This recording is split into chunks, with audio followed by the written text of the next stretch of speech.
Welcome to another episode of Live Healthy Longer with Dr. Jim. Today, most Americans are so consumed with their appearance that little time is spent examining their internal organs of their bodies. In this episode, we have a nice surprise for you. This podcast is supported by Amazon Books. Their slogan is everything from A to Z. And I'll have two great reading recommendations for you at the conclusion of this episode. So here's our host, healthcare specialist, author, and very popular podcaster, Dr. Jim Polakof. This is Dr. Jim Polakof, and I've got an interesting question for you. Wouldn't it be nice to see inside our bodies?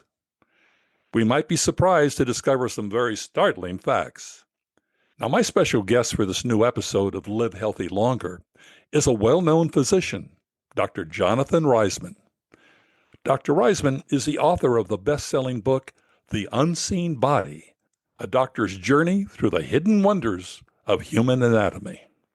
Dr. Reisman has practiced medicine in some of the world's most remote places, including Antarctica, Nepal, Appalachia, and Kolkata, India. Additionally, he's been with Massachusetts General Hospital for many years, and his writings have also been published in the New York Times and Washington Post. So let's get right to it. Welcome, Dr. Reisman. I'm aware that you now reside in Philadelphia, but why has it been important to your knowledge and your book, The Unseen Body, to practice medicine in all those areas of the world which I mentioned in the introduction? Well, I had a kind of incurable wanderlust since around the time I was a university student. My two great passions before I ever went to medical school or ever wanted to be a doctor was traveling, just seeing different parts of the world, different cultures, experiencing different, viewpoints and life ways, especially ones very different from the ones I was familiar with, but also exploring the natural world. And of course, those two things go together where when you travel, you see different ecosystems, different climates, different latitudes and altitudes. You kind of see how both human culture and plants and animal species sort of change with, different parts of the world, different geographic extremes. And so I brought those same two passions to the practice of medicine. And since I finished my training, I always kind of sought out working in places with interesting cultural context and interesting geographic context, which sort of led me to a lot of the places that you mentioned. Well, that makes sense because I was very interested as I was going through your book to find out how you more or less tailored certain aspects or certain chapters to a particular area that you were in. As I understand it, in addition to your practice as an internal medicine, an internist, I should say, your interest in unseen anatomy of our bodies came from the study of cadavers. What jumped out to you during this period? I'm not sure jumped out is the best way to put it. I don't mean ghosts, of course, but that's a little levity. Yeah, so, dissecting a cadaver sort of for a long time been a part of part of the initiation rites of medical school, becoming a doctor. And for me, that began on the very first day of medical school. I believe it was right after lunch, perhaps. They led us into the anatomy lab, which is the class where we would dissect a cadaver over the coming months. And even though, on that first day, we actually only got to the superficial muscles of the cadaver's back. So my cadaver shared with three other students was lying face down on a gurney. And that day, all we got to was sort of pulling back some skin off the back and looking at muscles like the latissimus dorsi or lats and the trapezius and other superficial muscles. And even though we didn't really get very deep into the cadaver, didn't get into the innards or organs, it still sort of really struck me and sort of took hold of my interest. And I found that look inside the body, even though it wasn't that deep, to be very enlightening and very, in a way, I was sort of looking at what's inside my own body as well as inside the body of every other person I would ever meet or, every patient I would ever see as a doctor, diagnose and treat. And so that look behind the curtain of the body, if you will, sort of really made me obsessed with wanting to learn and see everything about the body. And I even decided before the end of that first day, I wanted to donate my own body for that same medical school dissection because I was so enthralled. Which you have done correctly? Yes, Yes. I've made plans for that to happen, and I still want that to be my fate, to have my carcass picked apart by a bunch of nervous medical students. That's a good way of putting it. Now, there's such valuable information in your book, and of course, I'm encouraging my listeners to pick up a copy. But in the meantime, I'll focus on selected topics. For example, let's begin with the heart. In chapter 2, you compare the practice of medicine to plumbing. And one of the deadliest plumbing problems actually is the heart attack. Can you expand on this and share your perspective as far as prevention and repair, what you learned? Sure. So many of the diseases that affect our bodies can be boiled down to plumbing. There's two basic problems with plumbing. There's clogs, where some, liquid is not flowing appropriately. And there's leaks where liquid is sort of leaking out of the pipe that should be inside of. And a lot of diseases, as you mentioned, boil down to those two problems, especially the clog. So with a heart attack, right, we all know about hardening of the arteries, and we get atherosclerotic plaques in the walls of the arteries. And this tends to put us at risk of heart attack, as well as most strokes, which are also caused by a blood clot, basically stopping up the flow of blood. So a heart attack, which can cause pain, trouble breathing, is basically caused by a sudden blood clot completely stopping up the blood flow through one of the coronary arteries or one of the branches of the coronary arteries. So just like when your toilet gets clogged, nothing flows, things back up. It causes big problems, especially for the cells of the heart. Like every cell in the body must receive blood flow every second of life, not only bringing oxygen, but also nutrients and washing away waste products as well. And if that stops, even for a minute, cells can start to die, and which can, kill you in the case of a large stroke or a heart attack. And so basically, cardiologists, when there is such a heart attack, they do something very similar to snaking a drain. They thread a catheter, often from the big artery in the groin or the wrist, all the way up to that very tiny blood clot in the coronary arteries, and basically, get it out of the way, suck it up, put a stent to keep the pipe open, and reestablish flow. And so reestablishing flow is a huge part of treating a large portion of the diseases that afflict us. So in your travels, were there things that you learned that you might impart some advice in terms of prevention of cardiovascular disease? Sure. So, I guess as you mentioned, heart disease still is a major killer of people, at the top of the list pretty much. So, I guess the ways to prevent it I don't have any special insight beyond the things that are mostly well known, which is, a healthy lifestyle, including nutrition and exercise, but also preventing the risk factors for heart disease. So, of course, smoking is one of the, sort of the biggest ones that you can, quitting smoking is probably one of the greatest ways to reduce your cardiovascular risk. But other things that, avoiding hypertension and or treating it when you have it, as well as cholesterol, diabetes, either type 1 or 2. You can't really change your genes or your gender. Men are at higher risk at a younger age, and you can't change your age. So there's some things you can't modify, but of course there are some things you can. And, there's new treatments like a fish oil. It seemed like that was very promising. I'm not sure the evidence shows it as good as it was. I still certainly believe that eating fish is very healthy. I agree. Taking these fish oil capsules, I think the evidence is not as strong as it seemed at first, which is a cycle we go through a lot in medicine, where something seems like it's going to be the new cure-all. And then once we study it in more depth, we realize, yes, maybe it helps, not as much as we initially thought. It's not the lifesaver fountain of youth we might have portrayed it as initially. I'm also quite interested in your chapter on genitals. You write the following: the strangest rhythm in the human body, and the one that seems to break all rules, pertains to genitals. What do you mean by that statement?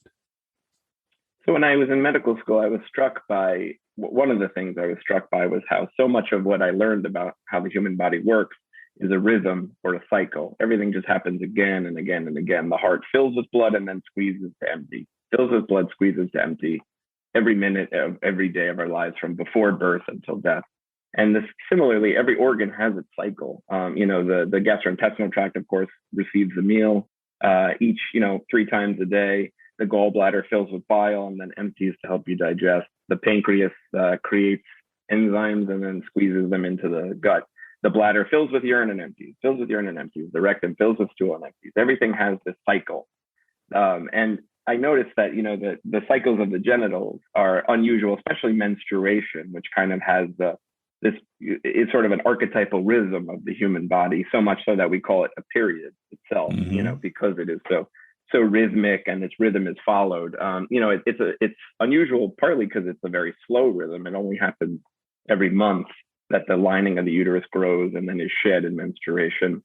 And it also doesn't start for over a decade after birth, which makes it very unusual as well. Many rhythms, especially breathing, start right after birth. Some things start before birth, and then all the cycles sort of catch up in that first week or month of life. But menstruation takes 10 years or more to start. And perhaps the most unusual aspect of it at all is, in most of these other rhythms I mentioned, when they stop or become too fast or too slow or stop altogether, it's a cause of disease, sometimes deadly disease, if one of these rhythms stops. But with menstruation, the stopping of the rhythm seems almost to be the point of the rhythm in the first place, because obviously when menstruation stops, it's pregnancy or a sign of pregnancy. It can be a sign of other things too, but it's usually the first and earliest sign of pregnancy. So when that rhythm stops, it sort of arrests, it's almost the goal of the rhythm in the first place, which is very different from other parts of the body. Well, following along that track, what happens after post-menstruation? Are there additional concerns as far as the woman is concerned, since they're beyond the menstruation period now? And so menopause obviously is another, cessation of the menstrual rhythm, which does cause a lot of bodily changes, causes a lot of new symptoms. I wouldn't, perhaps menopause is not the point of menstruation in the first place, but at some point, of course, the ovaries, which, when a female is born, they have all the ovum, all the ova, all the eggs in their ovaries that they will ever have for the rest of their life. They're sort of just in this frozen stasis, and eventually, you run out of them, and your, the gynecologic organs sort of just become older and less able to keep it up, and they do end. In other words, there should be more of a watchful period of time then, since, after you get into the menopause period, if you're a woman. I think that's kind of important to relate to, those in our audience who are beyond that stage. Absolutely. It's a very big part of life and a big milestone for the human body, of course. You identified, Dr. Reisman, the liver as the body's gatekeeper. I thought that was interesting. And you also mentioned that as you understood more about the liver, it changed your perspective of disease, life, and even food. Can you elaborate on that? Sure. Yeah, the liver is really an amazing organ that does so much in our bodies. It's our largest internal organ. The skin is larger, but it's not an internal organ. So the liver really oversees so much of how our body works and how the homeostasis is maintained. It's the gatekeeper because, in a way, it sort of oversees all of digestion, all of the blood flow that goes to our guts, our alimentary canals, that picks up all the nutrients and other things that we eat. All of it goes to the liver directly before going anywhere else in the body, almost to be sort of surveyed, checked. The liver sort of sees what's been absorbed, packages it up, packages protein and fats and cholesterol and sugar and everything else that we see, determines if something's toxic and should be detoxified, which the liver accomplishes itself in many cases. So the liver kind of oversees everything that comes into the body through our alimentary canal, a primary way that the external world gets inside of us. The lungs is one way through the air, of course, but the gut is the other major way that the outside world gets into us, becomes part of us. And the liver oversees basically that process whereby what we eat becomes us. Right. And that's part of the problem. If we don't take good care of, our diet obviously is reflective, particularly if, for example, I would imagine if you had your gallbladder removed, which many people do after the age of 50 or 60, that puts additional stress on the liver, I would imagine. Yes, it can. The liver does still create bile, which helps us digest. It's just that the gallbladder isn't there to sort of store up a big amount of bile and to squirt all at once into the gut. But in some ways, there is some compensation. The bile ducts coming out of the liver do get bigger so that they can sort of store a bit more bile. they don't compensate for the entire gallbladder being missing, but they do, it's a good example of how the body kind of, whatever we do, whether for medical reasons, remove parts of the body, move things around, the body really is so expert at compensating. So the body adapts to, and I think that's an important point to make, that you've discovered in your findings then that the body can adapt, even if there is major surgery, things of that nature. It has a wonderful way of adapting to whatever your new, situation is. Exactly. And it's surprising how well it can adapt. I recently saw a patient, and this has happened several times in my career, where I end up doing a CT scan of their head for some reason. Maybe they got injured, maybe they're confused, something, and seeing a very large cyst, sometimes taking up almost half the space in the skull. And this is an adult who's lived their whole life and never knew about this cyst. And they're a completely normal, intelligent, neurologic function, despite having this massive cyst, pretty much equal to the size of their brain. And this has happened several times in my career, where it's a simple arachnoid cyst, and you can see the brain smushed over to one side. And it's just incredible that it can work normally. It can compensate for being smushed into half the size of the skull in these people. And that's amazing. Just one other example of how well the body can compensate. Well, we're kind of touching on the next subject then. When we say mind over matter, this is a literal statement, actually. The brain is indeed an elusive area of study. So you went high into the Himalayan mountains to study the brain phenomena. So tell us about your journey and what you found. Sure. So I was a volunteer physician with the Himalayan Rescue Association in 2016. I worked at about 12,000 feet above sea level in the Nepalese village of Manang, which is on a very popular trekking route. And there I treated trekkers, both Nepali and foreign trekkers, as well as porters, guides, and local people who were all sort of either living there or passing through. And I was struck by the kind of multifaceted connection between the brain and the mountains while I was there. For starters, altitude sickness, which is a very mysterious aspect of human health, and I learned very little about medical school. Once I got there and got a crash course in it, I saw that altitude sickness really affects the brain more than any other organ. It affects the lungs sometimes too, but it's really brain swelling that is responsible for the large majority of symptoms people experience at altitude, as well as the large majority of altitude sickness related deaths at altitude. So the higher you go above sea level, especially when you ascend fast and outstrip your body's ability to acclimate, the brain can be swollen. And so I treated a lot of patients So the higher you go, your brain actually does swell at that point? So it's at more risk of swelling. The higher you go, and especially the more you ascend in one day, the more height you gain in one day, that also puts you at risk. But kind of the higher you are to start with, the higher the risk is to begin with, which is why people, when they're climbing very high mountains, if you've ever seen the route people take to climb Everest, there's a lot of up and back and up and back, 2 steps forward, 1 step back, to give the body time to acclimate. You're already so high to start. Even Everest Base Camp is much higher than where I was stationed in Manang. And then that's just the start of your trek. But the mountains and the brain are connected in so many other ways. So the brain obviously is our highest altitude internal organ, at least when we're upright.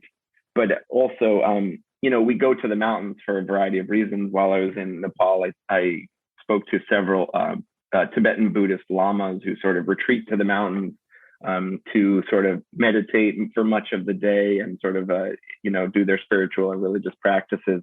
So it's sort of, in a way, going to the mountains is this retreat into the mind, a place where people can get away from sort of the busy, noisy aspects of daily life that sort of go on in the valleys, getting up to the clean air, above the flow of human pollution, where you can be alone with your thoughts, is a big part of why people go to the mountains as well. So I kind of liked all those connections between the brain and the mountains. And as you said, mind over matter, the brain itself has this internal structure of height in a way. At the base is the brain stem, which sort of just controls the body functions, the heartbeat, the breathing rate. It's sort of a robotic control over the body itself. And then as you ascend higher and higher, you get to the emotions, which are a bit more complicated and sort of perhaps the first inkling of the mind. And then if you go even higher to the cerebral cortex, that's where sort of, quote unquote, the magic happens, and where the sort of brain ends and the mind begins, and sort of reflects the mysteries as you go higher and higher into the mountains physiology of the human body becomes more and more understood. Is your mind encouraged at that point to meditate? Is that what you're saying? That the higher you go, then eventually, you get into more of a meditative state? I mean, I do think that just getting away from society, can put you in a more meditative state. It can be harder to think or reflect on our lives, from the bustle of daily life, and sort of going to the mountains inherently means getting away from that. I mean, I also noticed it's very hard to breathe up there. I was out of breath pretty much the whole 2 months I was there. Even toweling off after a shower got me out of breath. And my oxygen level was in the mid 80s, which if, in my sea level emergency room where I work, that would be very concerning, but up there it was normal. And I got out of breath in simple conversation. And I think that, even that kind of gives you some pause and makes you sort of reflect on your own body and how sort of fragile it is, especially up in that thin air. And I do think that it does. Going to the mountains inherently, shows you these beautiful vistas, shows you how small we are. Each of our bodies is so fragile in the face of these harsh rock and ice environments where nothing can survive. And I think that does put you in a spiritual frame of mind. Interesting. Well, one of the things in relation to brain function that you touched on in your book, and I'm just curious about what your conclusions are in terms of, you discussed marijuana, for example, and alcohol. How do those two substances basically affect your brain, your thought process? Intoxicants like alcohol and marijuana are help us understand how different parts of the brain work. When we go about our daily lives, our subjectivity, our consciousness, our minds, it feels like this unified whole experience. But we've known for over a century that, the brain is geographic. The brain is broken down into parts, and different parts of the brain add something to our experience of subjectivity. So even though it appears to be this unified and fluid whole, it really is broken down into, our memories, what we see, what we hear, what we taste. So different parts of the brain, each contributes its own part to that whole. And intoxicants can be illustrative in how they affect different parts. So alcohol, for instance, affects the cerebellum, which plays a big role in coordination and balance and helps you sort of move fluidly and do the daily tasks like walking or anything else you do with your hands. So somebody's had too much to drink, you see them stumbling around. That's that effect. Exactly. And alcohol specifically affects the cerebellum. And so that's why you get those results, which is actually coincidentally very similar to people with severe brain swelling at altitude, high altitude cerebral edema, the condition's called. We diagnose it the same way by having them walk a line like a policeman might at a traffic stop. And when that same lack of coordination, when we see that, assuming they have not actually drank alcohol, we know that their brain swelling is at a critical point, and we have to treat them and get them to descend further. But and marijuana obviously affects other parts. It affects parts of the brain related to memory. It affects parts of the brain related to hunger. In a good way or a bad way? Well, if you're a kind of patient with cancer getting chemotherapy and your appetite is non-existent, that increase in appetite can be very beneficial, and that's why marijuana is a good appetite stimulant. And there's not many other great appetite stimulants in in modern medicine, so that is a good one. If it's sort of part of a no exercise lifestyle and sitting on the couch eating Cheetos, maybe that increase in appetite is not as healthy for the body. Right. So context always matters. A poison becomes a medicine just depending on the context and dose and person receiving it. So those are important. I think one important question I wanted to delve into, unlike other elements of the human body, we understand far less about the mind. And obviously, the mind, in a sense, is connected to the brain. But how does our mind relate to our brain? I think a big part of it is this kind of geographic breakdown of the brain. I think there's been so many theories about how to break the brain down. There's some older ones where we sort of called the lower functions the lizard brain, and then a step up from that was the mammalian brain, and then a step above that was the neo-mammalian brain. This hierarchy of animals to sort of reflect the hierarchy of complexity of function in the brain. That's sort of not, that specific scheme is not in vogue anymore, but there are many others.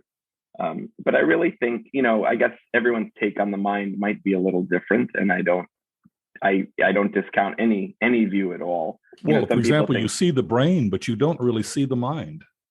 right, you don't see the mind. Clearly there's a connection, right? Because injuries to the brain obviously can affect the mind, especially strokes.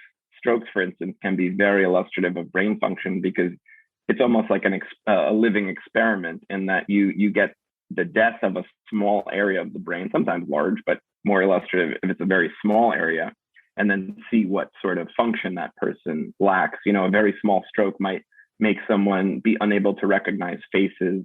It might cut out vision just to the lower outer corner of their vision, or half their vision, or, depending where the stroke is, it can affect everything from memory to the fluidity of speech.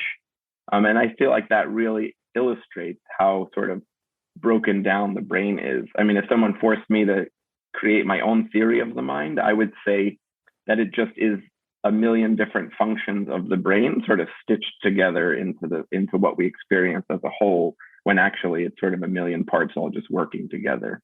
And So there's nothing more than that. You don't compare it to the soul, for example, which again is imaginary in a sense. I mean, I don't think so, but I fully accept if other people do believe that or see the mind differently. We'll be debating this for the next 10,000 years, as we've been debating it for the last 10,000, and I love debating, so I'm open to all ideas.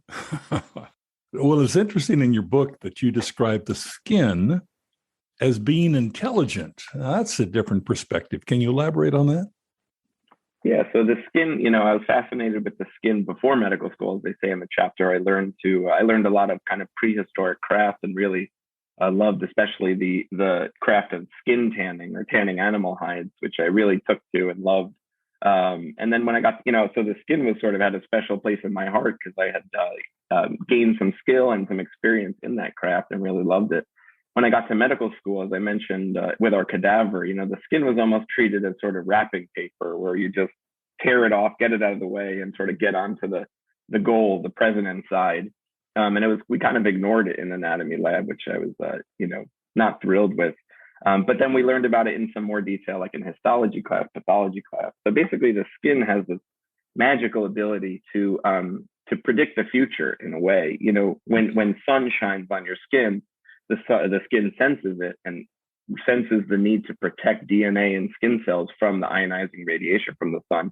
So skin darkens, it tans, and when you look at tan skin under the microscope, you actually see just this tiny little plug of pigment, a tiny little bit of pigment right in front of the nuclei of all the cells, just to sort of create this wall against ionizing radiation, only for the DNA, because that's really the only part that's susceptible to mutation from the radiation.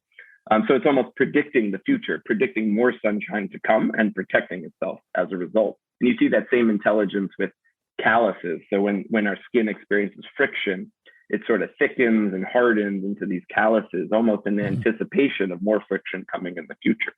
So in a way, skin seems really intelligent in those two ways. Not to mention when we get wounds, people coming to the ER for open skin wounds, cuts, etc., are a huge part of my daily job, closing those wounds.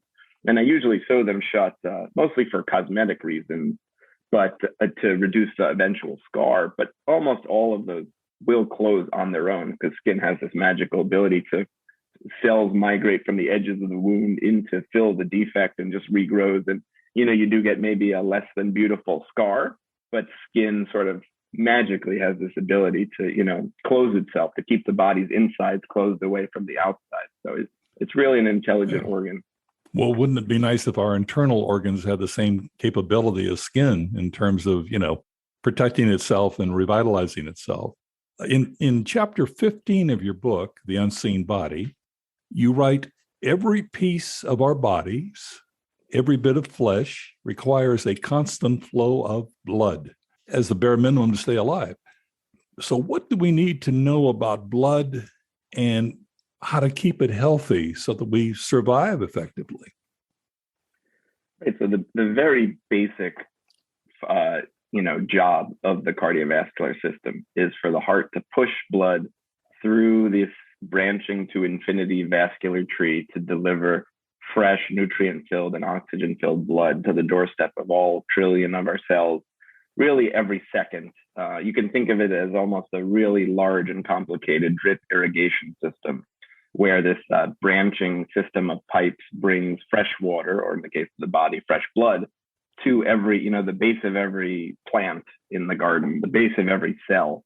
And if that stops for even some seconds, besides causing tremendous pain, depending on where that is, that could be in the heart with a heart attack or elsewhere, it's those plants, if you will, those cells start to wither and die as they might without getting the water needed from drip irrigation. So, in a way, getting oxygen to your cells is sort of the most basic function that blood must accomplish. And that's harder, at altitude, for instance. Like I said, my oxygen was low, and you find that your body doesn't quite work as well. You get all these weird symptoms. You get this mysterious brain swelling, and all of that is very poorly understood. Clearly, the flow of blood is necessary. Beyond oxygen, it brings a whole lot of other nutrients. And I think, reflecting diet, reflecting lifestyle, avoiding toxins, is kind of an important way to keep your blood healthy, keep what it delivers to your cells healthy as well. Here again, it's important what you're eating, because you are what you eat, as they say. Exactly. It's true physiologically. Now, during your interview that I listened to on NPR, which I found fascinating, you host these dinners where attendees actually eat internal organs, as I understand. The obvious question is why, and what do people learn from these dinners that you host? That's correct. So I host me and a chef teamed up to have dinners called Anatomy Eats.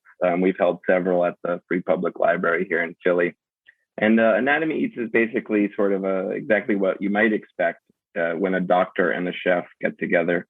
So for each of those dinners, I sort of bring my knowledge of anatomy and physiology of the human body, and by extension of animal bodies.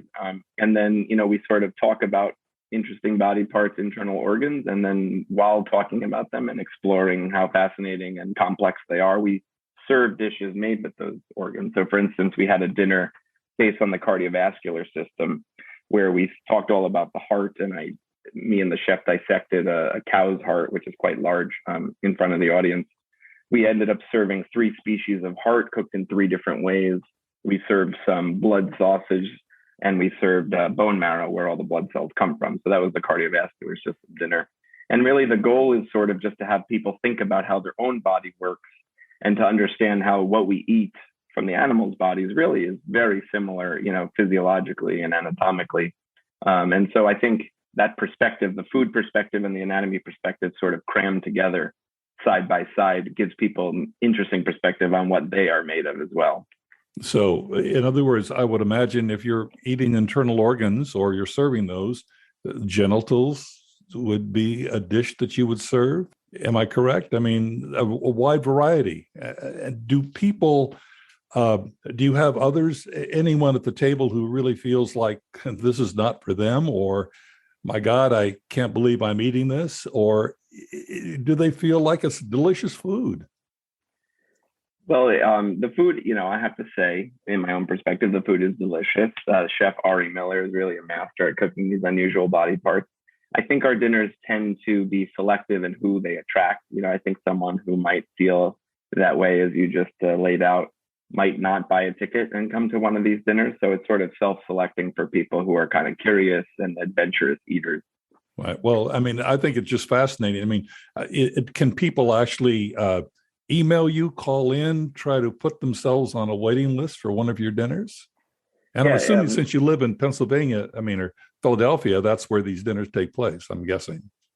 Correct. That is where these dinners take place. So we might be taking the show on the road in the near future. But if people can go to anatomyeats.com, they can find the contact info, and definitely you can see a good segment there that the WHYY PBS here in Philly did on our musculoskeletal dinner. It really encompasses how the dinners work. Well, that is fascinating. Now, one of the questions that I have is, and just briefly as we wind this up, Dr. Reisman, I understand you operate a nonprofit organization to improve healthcare and education in India. Am I correct? That's right. When I was a medical student, I took a year off from medical school and spent a bunch of time in India, including volunteering for a charity based in Calcutta called Calcutta Rescue. It was started by a British physician in the late 70s and has been growing ever since.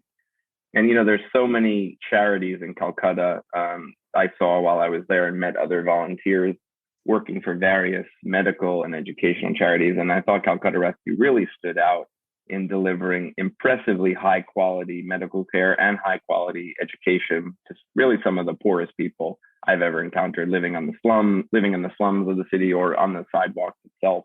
Calcutta has a huge population of homeless families and people. I was really impressed with the medical care they were providing. I was impressed with how very cheap medications can treat, these diseases, like vitamin A supplementation can prevent blindness in children, and these pills cost pennies. And so I was just really amazed at how much good can be done with so little. And so I started a nonprofit when I got home, still as a med student, to support Calcutta Rescue and other charities that are doing kind of the high quality work that might have an impact on people. Wonderful. Well, it's good work that you do. There's no question about it. I'm not certain that I'm ever going to be hungry enough to join you in one of your anatomy eating dinners. I don't know that I have the intestinal fortitude to do that, but I do wish to urge our listeners to promptly pick up a copy of your book, The Unseen Body. And tell us a little bit about what's the best way that our listeners can go to find the book right now if they want to buy a copy? Sure. So I guess Amazon is the easiest. There's other ways of ordering it, Barnes and Noble, as well as other websites. It's in your local bookstore as well. So if you want to support your local bookstore, that's a worthy cause. But any of those ways, it should be available. So I want to remind our listeners that they can always visit our website, bodymindsoulpodcast.net, to find more information about Dr. Reisman and his excellent book. And we'll have all the information on the website. So I want to encourage our listeners, if they simply enough go to Amazon.com, as Dr. Reisman suggests, it's The Unseen Body. And that's the title of the book. Actually, I have a copy here. It just says The Unseen Body, A Doctor's Journey Through the Hidden Wonders of the Human Anatomy. Quite a title. And I mean, it's just a fascinating title, actually. And the book itself, having read through it, is fascinating. I want to thank you for the copy of the book. I found it overwhelmingly interesting. So I don't always sit and read something at one sitting, but I did. But in any case, I want to thank you very much, Dr. Reisman, for joining us on the podcast. And perhaps we'll have you back again to talk more about other subject matter. We sort of touched the surface, sort of skin deep, as they say. But in any case, thank you. Thank you so much for having me.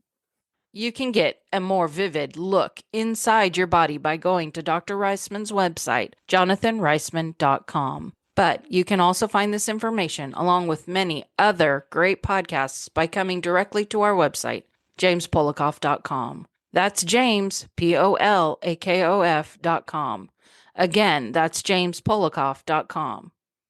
We also have 2 great books with an inside look into health and beauty. My first recommendation is Live Healthy Longer with Dr. Jim, written by our very own Dr. Jim Polakof. But remember, you need to add Dr. Jim to the title. So again, it's Live Healthy Longer with Dr. Jim. Plus, you'll also find a series of terrific reviews there. Find all of this wonderful information on Amazon.com. Also, for those cosmetic surgery beauty fans, The Real You Only Better is a great read. Again, you'll find both great books on Amazon and our website, jamespolakof.com. Now, back to Dr. Jim. Well, I doubt I'll be hungry enough to join Dr. Reisman for one of his anatomy-eating dinners anytime soon, but I do want to thank him again for an amazing inside look in our bodies. And you're going to want to know more, so definitely get to his website, which obviously our narrator has mentioned. Now, since we've been examining our internal organs, let's turn to an often overlooked vegetable that offers some surprising health benefits. It may surprise you, but I'm referring to a secret powerhouse called Celery. Yes, there are many good reasons to chomp on celery sticks. First of all, celery helps to lower cholesterol. This is particularly important for older adults on a mission to prevent or deal with heart disease and strokes. Celery also contains certain compounds which serve to reduce toxins in your body that can lead to cancer. This amazing veggie also aids in digestion. Raw celery contains fiber, which adds bulk to your stool and at the same time softens it to prevent constipation. Plus, celery maintains nutritional benefits during weight loss. Its content of vitamin C, essential Bs, potassium, and electrolytes actually regulate your metabolism and helps you stay fuller longer. But there's more, so I invite you to read my latest blog, The Secret Health Benefits of Celery. All you have to do is come to our website, jamespolakof.com, and click on blogs. This is Dr. Jim Polakof with my sincere thanks for you joining me once again. And remember, a new episode of Live Healthy Longer is available each and every Wednesday. So in the meantime, my wishes to you for a healthy, happy, long life.